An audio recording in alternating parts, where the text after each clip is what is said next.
So you guys know I'm often expressing my frustration that we're not assertive enough on the issue of abortion, and in fact the church is often too silent on this issue. Someone who's not backward in coming forward is Noleen Sedra, and that's today on the Dr. Jo Show. Thank you, Noleen, for agreeing to this interview and for hosting me at Echo Church. It's amazing. Thank you for having me. I'm glad you're here. Yes, fantastic. So we might just jump straight in. So I wanted to know, you've become a passionate advocate around abortion, around speaking up for these babies and their mums. Were you always against abortion? I have always been against abortion when I figured out what abortion was. Obviously, being young and naive, I think there's a time where everybody just kind of, I mean, it's easy to live without knowing, ignorance is bliss kind of thing. But when I first kind of heard of what abortion was and the fact that it was legal, the fact that it was being advocated so aggressively by the left, I was like, wait a sec, people are advocating to kill babies? Like, I need to figure out what this movement is, and I need to figure out, number one, because I'm a Christian, what the Bible says. And then once I kind of went down the rabbit hole, there was no coming out. So that, I think, was about a 6-year journey. 6 years ago, I would say that I was more actively engaging in this conversation and against what is happening, and then speaking out about it. So, did you know that abortion is legal up until birth in New South Wales? There's no human rights protection for any baby in utero in this state. Yes, well, I mean, I do now, but at the time, I had no clue to what extent were these laws. And I didn't know the procedures as well. I understood, okay, there's some sort of medical procedure that would have to happen because it's not natural, but I didn't know what it involved. And when I looked at it, I said, oh my gosh, I need to figure out what's going on, firstly around the world, because I care globally that there are babies being aborted, but what in Australia, what that involves. And I was quite shocked to find out how radical our laws are. What do you think about people who say they're Christian, but they're pro-abortion, or they call it pro-choice? I mean, this is a hilarious analogy, because if you were to try to use this with any other social justice issue, let's take slavery, because that's the most commonly, I guess people are more commonly anti-slavery. If you were to take slavery and say, well, you know, I would never keep a slave. I would never agree with slavery for myself. I'd never have a slave, but I can't impose my beliefs on anyone else. You wouldn't do that. Like, you can't take this idea, if somebody is abusing their child, their post-born child, they would never say, I could personally never do that, but I can't impose my beliefs on another woman who wants to beat her child. You would never do that. We're okay with speaking against people, the slaves that happened back in Australia. It was like everything that happened with the Aboriginal community. We're okay with fighting for justice with things like that. But the babies that are unborn in utero, for some reason, it's, I personally wouldn't do it, but I can't impose my beliefs on other people. I would say it's an inconsistent ideology. I would say that you can't actually take this idea and put it in other areas of so-called justice. So why could you do it with this? Is in the Bible that abortion is wrong? Everywhere. And this is the common misconception. People will say, well, God doesn't really specifically speak about it. Jesus never spoke about abortion. I'm like, actually, if you want to read your Bible properly, you'll see, number one, do not murder is the most common one. And then they'll get into the conversation about how, well, it's not murder because it's not a life. The Bible specifically addresses that as well. In the New Testament, in the Greek, you have specific wording for a baby in the womb. It's referring to John the Baptist before he was outside of the womb. When his mother Elizabeth was pregnant with him, it says that the baby leaped within her womb when Jesus walked into the room. And the word for baby is the same Greek word that is used for a child outside of the womb. So if we're going to look linguistics, if we're going to look at the language, the New Testament Greek actually affirms that a baby in the womb is the exact same wording used for a baby, a child outside of the womb. Old Testament has laws, specifically in the first 5 books of the Bible. You have, this is how God sees and understands morality and how we should practice morality in the civil society. One of them is there is a specific, it's a specific idea of a woman being pregnant and some men harm her. And it says that if something was to happen and she was pregnant and the baby were to be harmed, then it says that they should be charged the death penalty.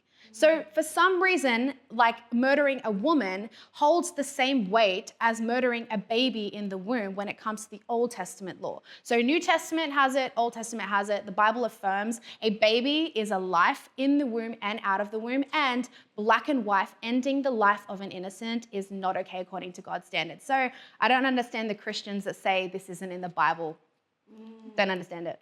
Yeah. And what do you think then is the obligation of Christians in a culture like Australia where abortion is the leading cause of death? Yeah. So 88,000 babies are killed every year through abortion. Yeah.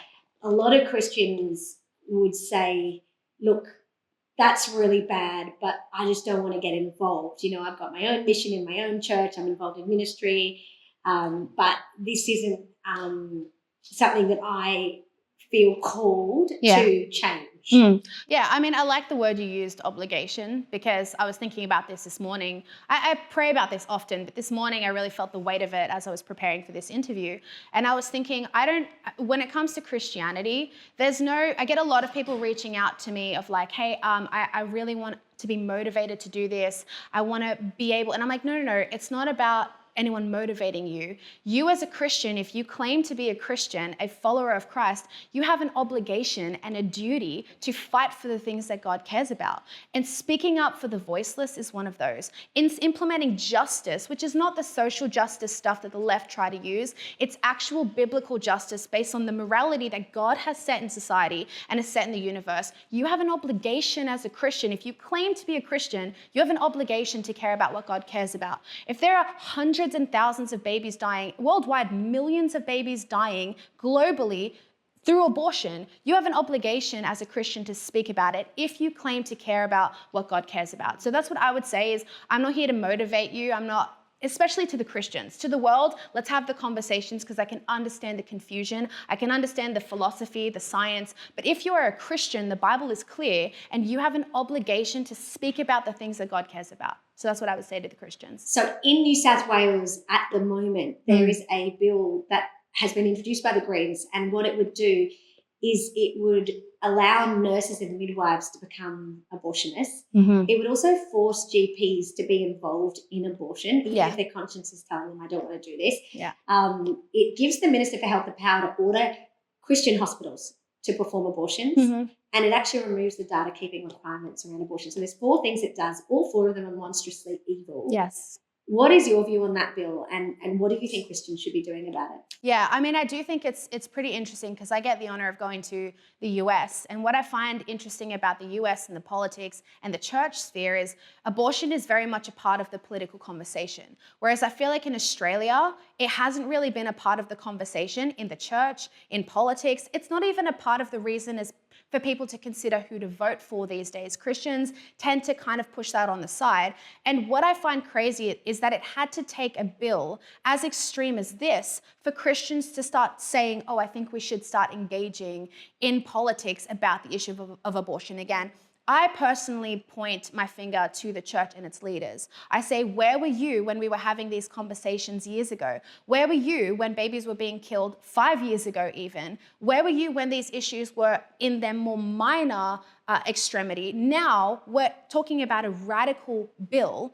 I personally put I always put my trust, I put the responsibility of leadership to the church, and I say, where were you when these conversations were being had when it was less extreme? Now we're having to talk about this. That breaks my heart. I don't think that a bill like this should have ever been suggested in this country, but it just shows the state of the church. It shows that we care more about COVID, we care more about vaccines, and we care more about the political stuff that is more in our favor and is more politically correct than we do about the unborn. So I personally am excited to see this bill eradicated. I'm excited to see the Christians stand up and actually say, no, enough is enough. And hopefully it starts to wake people up and say, we need to start being more engaged because we can't let anything like this happen again. It's so interesting if you look throughout history, and I studied this actually in depth, I did it in a sermon series recently. If you look at all of the social justice issues, the things that people societally now see as wrong,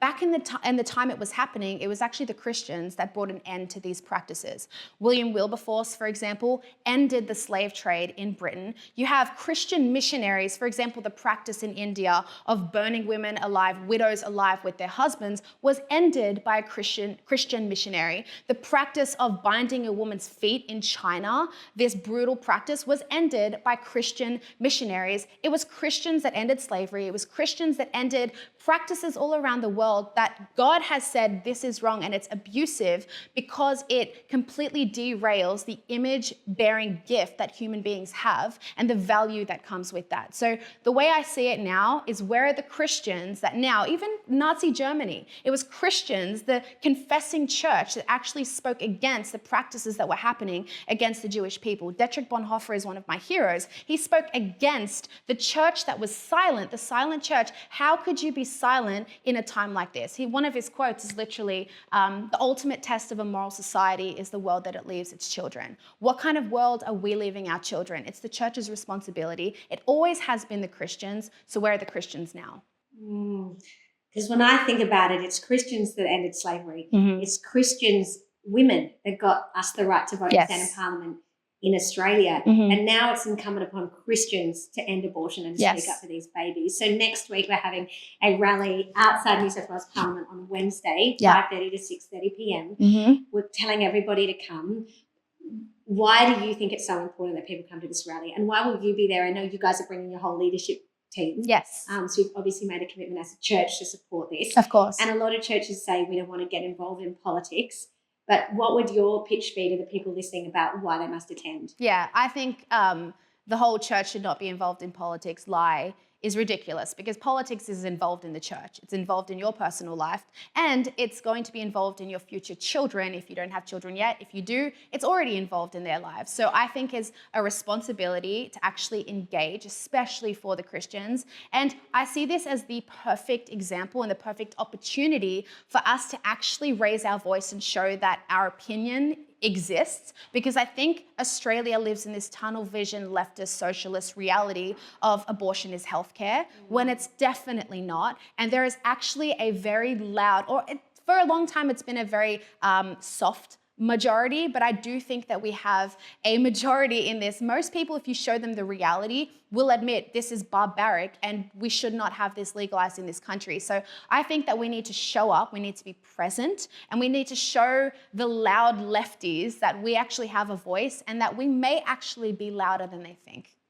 I feel like we might be on the cusp of a turning point. I don't know if you feel that, but I feel like in 2019, when New South Wales legalised abortion up to birth under the smokescreen of decriminalisation, that's a total lie that they used to sell that really radical extreme bill. I felt like the pro-life movement got very deflated after that, and it was almost like people just thought, what is even the point of trying? And I feel like there's now a bit of a turning point. There's a renewed energy and desire. Are you seeing that at all? Oh, yeah, absolutely. I think from a lot of different political issues, but the abortion one especially, I truly believe that we will actually see this next generation, especially Gen Z, they are waking up. They're more politically engaged than any other generation before them. A lot of people thought the millennials are waking up to stuff. Like, I am a millennial, but I definitely see in Gen Z at the moment, especially in our church, we're seeing so many Gen Zers come to our church because we actually talk about these issues and they want to see this world better. They want to see it more godly. They want to see it more righteous from a biblical standpoint. So I think that there is a generation rising up, and it's not just let's get rid of the radical abortion stuff, let's get rid of abortion in general. You and I are both very strong women. I think we are the type that go, abortion is horrible, it's the greatest evil, we've got to end it. But there'd be a lot of people listening who just would feel really nervous about stepping into this space. They'd be afraid of their job security, about their social network, their friends, about just being disliked. I reckon that's a really big thing. For sure. And some people also will say the job of a Christian is to be nice, and engaging in this space. I can see you shaking your head. That's not in the 10 Commandments. Thou shalt be nice. But I think a lot of Christians find this really hard to do. Like, I don't know if you saw that video that I did recently where the most pro-abortion politician literally turned up to my church at Easter Mass. Wow. And after Mass, when she was outside, I took the phone and I interviewed her. You know, they say the pen is mightier than the sword. I think the phone is mightier than the pen. Oh, It's yeah. the camera on it, and we've all got them. Yes. So do you have a message to people who might be afraid of stepping into this space because they're just scared? Yeah, I would say, from a Christian perspective and from a pastoral perspective, God is here to help, and his grace is not without effect. This is what I say to people all the time, is God expects you to have faith and to be courageous and to speak. God's job is to protect. He said it to Jeremiah. Jeremiah is he feels insignificant, and he's like, God, who am I? God sends him. He says, here I am, send me. I will go where you want me to go, and I will say what you want me to say. And that's a really important one, because people are happy to do all of the right things, but when it comes to speaking, when it comes to actually declaring the truth that God has said, that's where people tend to get a little bit nervous. But God's promise is, after he says, I will go where you want me to go and I'll say what you want me to say, God says to him, I will protect you, I will deliver you. And he says, do not fear those who are against you. So that's what I would say is, if you are on the side of God, if you fear God instead of fearing man, God will deliver you, he will protect you, and he will fight for you because you choose to fight for the unborn. Thank you. That encouraged me. Oh, good. I'm glad. I don't know, you ever get scared? I get scared sometimes. Oh, yeah. So don't we all? that was very encouraging. Thank you so much for your time. Thank you for having me. Really lovely, and I look forward to seeing you next week at the Yes. rally. Thank you.